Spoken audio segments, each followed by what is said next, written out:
대규모 손실이 예상돼서 논란이 일고 있는 금리 연계 파생 상품, DLS, DLF 요즘 많이 들어보셨을 텐데요. 한 대형 은행이 판매했던 금리 연계 파생 상품 DLS가 대형 손실을 입을 위기에 빠졌습니다.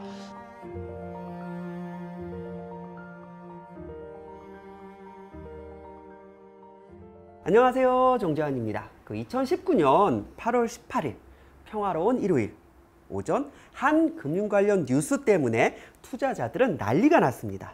바로 어느 한 은행에서 대규모로 판매된 파생 상품 중 하나인 DLS, DLF가 최대 100%의 원금 손실 구간에 도래했기 때문입니다. 사실 투자 상품으로 인한 막대한 손해 사건은 종종 발생했었습니다. 그런데 이번에는요, 2008년 발생한 제2의 키코 사태라 불릴 정도로 크게 이슈가 되고 있습니다. 먼저 파생 상품의 개념부터 아셔야 됩니다. 파생 상품이란 상품의 가치가 기초자산이라는 건요, 투자해서 돈이 될 수 있는 모든 것들을 말합니다. 주식, 금리, 원유, 금 등 투자해서 돈이 될 수 있는 모든 것들을 기초자산이라고 해서 파생 상품은 기초자산의 변동에 의해 손익이 결정되는 상품을 말합니다. 파생 상품은 원래 다른 투자 상품보다 더 많은 이익을 보거나 아니면 더 적은 손해를 보기 위해 고안된 것입니다. 예를 들어 삼성전자의 주식을 기초자산으로 하는 파생 상품을 구매했다고 가정해 보겠습니다. 만일 손실을 줄이는 것이 목적이라고 하면은 예를 들어 삼성전자의 주식이 10% 올라도 나는 5%의 이익만 보겠다. 대신 삼성전자의 주식이 10% 하락해도 나는 5%의 손해만 부담하겠다. 이런 식으로 파생 상품을 구매할 수 있습니다. 또한 추가 이익을 보는 것이 목적이라고 하면은요, 예를 들어 삼성전자의 주가가 어디까지나 예시입니다. 계약 당시를 기준으로 95%에서 105% 구간에 있다. 즉 올라도 5%만 오르거나 떨어져도 5%까지만 떨어졌다라고 하면은 나는 10%의 이익을 보는 것으로 하겠다. 대신 삼성전자의 주식이 5%를 초과하여 오르면은 나는 그냥 원금만 받는 것으로 하겠다. 삼성전자의 주식이 5%를 초과하여 하락한다라고 하면은 나는 막대한 원금 손실을 감당하겠다. 이런 식으로 파생 상품 계약을 할 수가 있습니다. 사실 상품 설명서만 읽어보면 다 설명이 되어 있는데 증권회사나 은행에서는요, 그냥 설명만 대충 해주고 여기 서명하세요 라고 합니다. 설명서 꼭 읽어보세요. 그리고 특히 경고문 같은 거 전부 읽어보고 스스로 좀 판단하셔야 됩니다. 자, 그러면 ELS, DLS, ELF, DLF 뭔가 많죠. 뭔가 비슷한 것들이 많습니다. 이런 것들에 대한 용어 정의부터 하도록 하겠습니다. 먼저 ELS는요, 주가 연계 증권이라고 해서, 자 보세요. ELS죠. 이가 에코티 주식입니다. 주식에 링크드 연계된 시큐리티즈 증권이라는 겁니다. 그래서 예를 들어 삼성, LG, 현대, SK 등 우리나라 10대 기업의 주가 상승과 하락을 기준으로, 혹은 코스피의 상승과 하락을 기준으로 수익과 손해가 발생하는 상품, 이런 것들이 이제 ELS가 있을 수 있습니다. 그럼 ELF라는 건 뭐냐? E와 L은 알고 계시죠? 이는 에코티입니다. 주식에 링크드 연계된 F가 뭐예요? 펀드라는 겁니다. 자, 그래서 ELF는요, ELS 여러 개를 묶어서 펀드로 만든 것을 의미합니다. 여러분, 주식과 펀드의 차이는 아시죠? ELS가 주식이라고 하면 ELF는 이제 펀드거든요. 주식과 펀드의 차이다라고 하면은요, 주식은 증권사 가서 내가 구매하는 거죠. 삼성전자 주식, 현대자동차 주식. 자, 그래서 오르고 내리는 걸 100% 내가 다 부담하는 것을 의미한다라고 했습니다. 그런데 펀드라고 하면은요, 이제 펀드 투자자가 여러 명한테 돈을 모아서 대신 투자해 주는 것을 의미합니다. 자, 그렇기 때문에 이익이 발생해도요, 이제 수수료 띄고 못 띄고 하면은 조금밖에 이익을 못 가져가는 반면 이제 손해가 발생해도 그렇게까지 큰 손해가 발생하지 않는 것. 자, 이런 것들이 이제 펀드입니다. 주식과 펀드의 차이는 이미 여러분들이 알고 있을 겁니다. 자, 다음 DLS는요, ELS가 이제 2로 시작해가지고 주가, 기업의 주가 아니면 특정 국가의 주가, 이런 주가를 기준으로 이제 손익이 발생했다라고 하면은요, DLS는 파생 상품의 상승과 하락을 기준으로 손익이 발생하는 것을 말합니다. 아무래도 기초 자산이 주가가 아니라 파생 상품이다 보니까, 즉 이자율, 통화, 실물 자산, 금, 원유 이런 거 있죠. 이런 것들을 기준으로 이제 손익이 발생하다 보니까 ELS보다 훨씬 더 변동성이 높습니다. 즉 이익을 볼 때는 확 이익을 볼 수도 있지만 손해를 볼 때는 확 손해를 볼 수가 있는 거죠. 그럼 DLF는 뭐겠습니까? 파생 상품에 연계된 펀드 이제 아시겠죠? 자, 그래서 DLS 여러 개를 가지고 이제 그 펀드로 만든 것을 DLF라고 합니다. 그리고 이번 그 사태는요, DLS와 이를 펀드로 만든 DLF, 즉 독일 국채 금리에 투자한 DLS와 이를 펀드로 만든 DLF에서 발생한 겁니다. 그래서 ELS, ELF, DLS, DLF 등 용어는 조금씩 다르지만 뭐예요? 기본적으로 다 같은 형제 사이라는 것을 알 수 있습니다. 참고로 ELS, DLS는요, 뒤에 S가 붙기 때문에 증권이죠. 증권회사에서만 구매할 수 있고요. 반대로 ELF나 DLF는 펀드죠. 그렇기 때문에 은행에서 구매하실 수도 있습니다. ELB와 ELD라는 것도 알아볼까요? EL 뭔지 아시겠죠? 뭐 주가에 연계된, 그럼 B는 뭐겠습니까? 본드, 채권이고요. D는 뭐겠습니까? 디포짓, 예금을 말합니다. 그래서 ELB는 채권이고요. ELD는 예금이기 때문에 둘 다 원금 보장이 된다라는 특징이 있습니다. 특히 ELD는 예금이기 때문에 5천만 원까지 원금 보호가 된다라는 특징. 그래서 원금 보호가 되는 반면 수익률은 그만큼 더 낮다는 게 함정. 자, 이제부터 그 대표적인 상품 ELS를 기준으로 대표적인 상품을 좀 알아보도록 하겠습니다. 증권회사 이제 그 홈페이지에 들어가셔서 검색을 해보시면 쭉 나옵니다. 최소 4%에서 7%대까지 고수익 상품들이 이제 여러분들을 유혹합니다. 심지어 조금만 아래로 내려가 보시면요, 10%가 넘는 수익률이 10%가 넘는 상품들도 있습니다.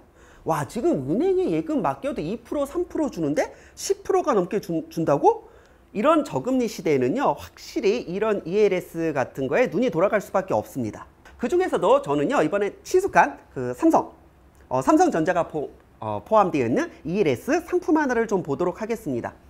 첫 화면에서 볼 수 있듯이 고위험 원금 비보장형이라는 게 눈에 좀 띄네요. 사실 이 화면에서요, 상품의 특징을 한 번에 알 수 있습니다.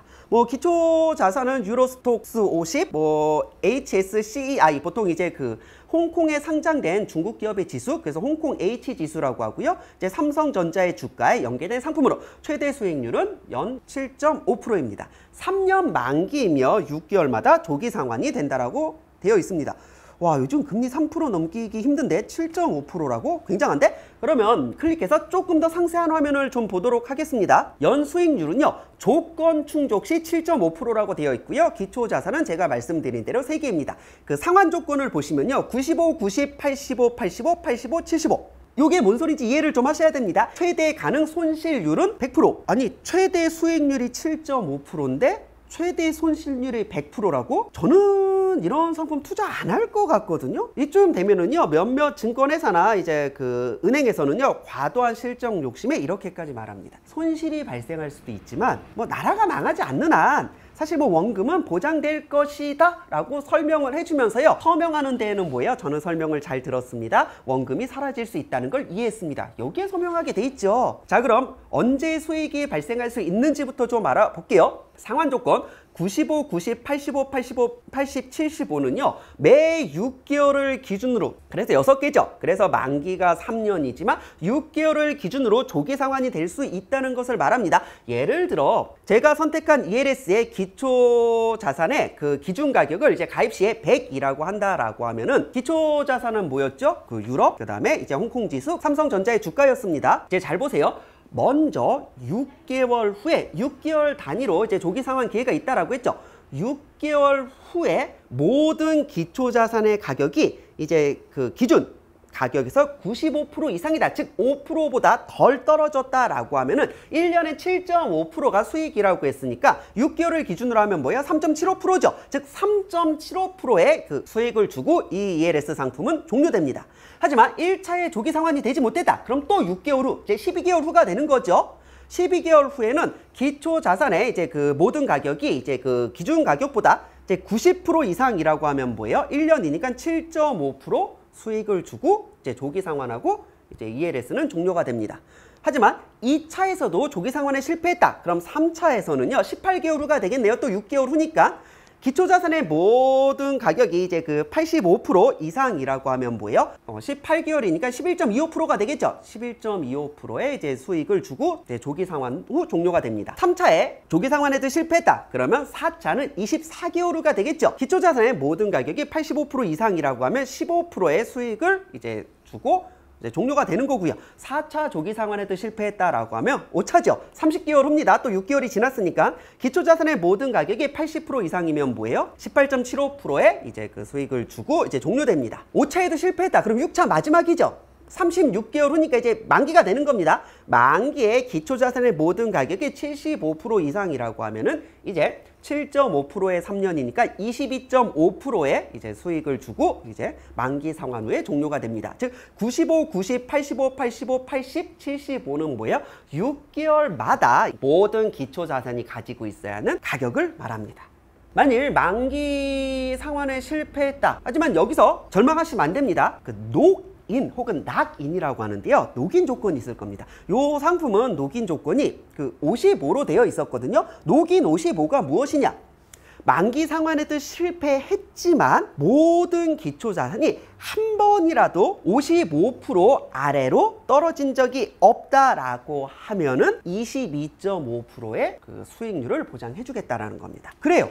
그런데 녹인에도 실패하면 어떻게 되는 겁니까? 그럴 때는 기준 종목의 만기 평가 가격 있죠? 이것을 기준으로 손실이 확정됩니다. 그럼 기준 종목의 손실률만큼 내 손해가 확정된다는 건 무엇이냐? 예를 들어 그 유로스톡스가 이제 10% 이익을 받고 이제 홍콩 H 지수가 10% 손해를 받고 삼성전자가 70% 손해를 봤다라고 하면은 뭐예요? 제2LS는 뭐예요? 가장 손해율이 높은 삼성전자 70%를 기준으로 뭐예요? 70%가 날아가는 겁니다. 자, 다음. 그러면 조금 고금리 상품을 볼까요? 16.5%짜리 한번 볼까요? 16.5% 조건 충족 시 연 16.5%의 수익을 줍니다. 기초 자산은 넷플릭스와 엔비디아. 상환 조건은 뭐예요? 와, 봐봐. 90, 90, 90, 100이야. 만기는 1년이고요. 이제 3개월마다 조기 상환의 기회가 있고 최대 가능 손실률은 100%입니다. 90, 90, 90, 100? 야, 이거 좀 힘든데? 그리고 기초자산이 넷플릭스와 엔비디아라고 하면은 변동성이 아주 높기로 유명하잖아요. 최근 1년 엔비디아의 주가 변동률과 이제 넷플릭스의 최근 1년 주가 변동률을 보면 뭐예요? 거의 60%씩 이렇게 변동을 하고 있거든요. 아무리 생각해도 90, 90, 90, 100은 안 될 것 같은데 심지어 만기 1년입니다. 짧아요. 그럼 수익 구조를 보겠습니다.